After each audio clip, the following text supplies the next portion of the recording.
بسم اللہ الرحمن الرحیم۔ السلام علیکم ناظرین،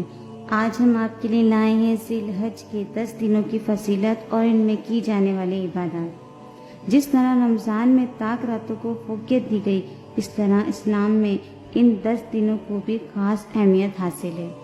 اگر آپ کو یہ معلومات اچھی لگے تو ویڈیو کو لائک ضرور کیجیے گا اور اس ویڈیو کو اپنے دوستوں کے ساتھ شیئر بھی کیجیے گا۔ اگر آپ چینل پر نئے ہیں تو ہمارے چینل کو سبسکرائب بھی کیجیے گا تاکہ ہر آنے والی ویڈیو کا نوٹیفیکیشن آپ کو ملتا رہے۔ ذی الحج کا مہینہ شروع ہو جانے کے بعد رسول اللہ صلی اللہ علیہ وسلم کی ہدایت ہے کہ ان 10 دنوں میں اللہ کو نیک عمل بہت پسند ہے۔ پہلی تاریخ سے لے کر 10 تاریخ تک چاہے روزہ رکھا جائے، چاہے نفل پڑھی جائے یا تو صدقات و خیرات کیا جائے، کوئی بھی نیکی کا بھلائی کا کام کیا جائے، اس کا ثواب عام دنوں سے زیادہ ملتا ہے۔ ان 10 دنوں کی قرآن مجید میں قسم بھی اٹھائی گئی ہے، لہٰذا ان ایام کے دن کی بھی فضیلت ہے اور رات کی بھی۔ رسول اللہ صلی اللہ علیہ وسلم نے فرمایا کہ جس شخص کا ارادہ ہو قربانی کرنے کا تو اس کو چاہیے کہ ان دنوں میں ناخن اور بال نہ کاٹے۔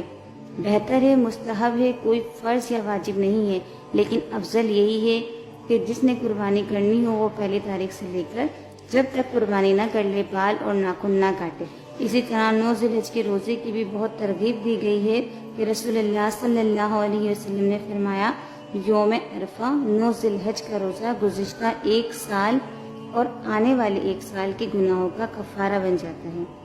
امام علیہ السلام کے پاس ایک شخص آیا اور عرض کرنے لگا کہ یا علی، میری مدد کریں، اس پریشانی اور مفلسی نے مجھے نا امید کر کے رکھا ہوا ہے، مجھے کوئی ایسا عمل بتائیں جس سے میری مفلسی ختم ہو جائے، زندگی پر رونق ہو جائے اور میری ساری دعائیں قبول ہو جائیں۔ امام علیہ السلام نے فرمایا، اے شخص، تم اگر چاہتے ہو کہ تمہاری دعا قبول ہو جائے تو جب حج کا مہینہ آئے اور تم آسمان پر ذی الحج کا چاند دیکھو تو ایک جگہ بیٹھ کر سورہ رحمان پڑھ لیا کرو، پھر محمد، آل محمد کا واسطہ دے کر اللہ سے دعا مانگو جو تم اپنے لیے چاہتے ہو، اور تب تک انسانوں سے بات نہ کرو جب تک عشاء نہ پڑھ لو۔ جیسے ہی تم نماز پڑھ کے اللہ کا شکر ادا کرو گے تب تک تمہاری ساری دعائیں اللہ کے دربار میں قبول ہو چکی ہوں گی۔ جس طرح اللہ تعالیٰ نے ہفتے کے 7 دنوں میں سے جمعے کو اور سال کے 12 مہینوں میں سے رمضان المبارک کو اور پھر رمضان کے تینوں عشروں میں سے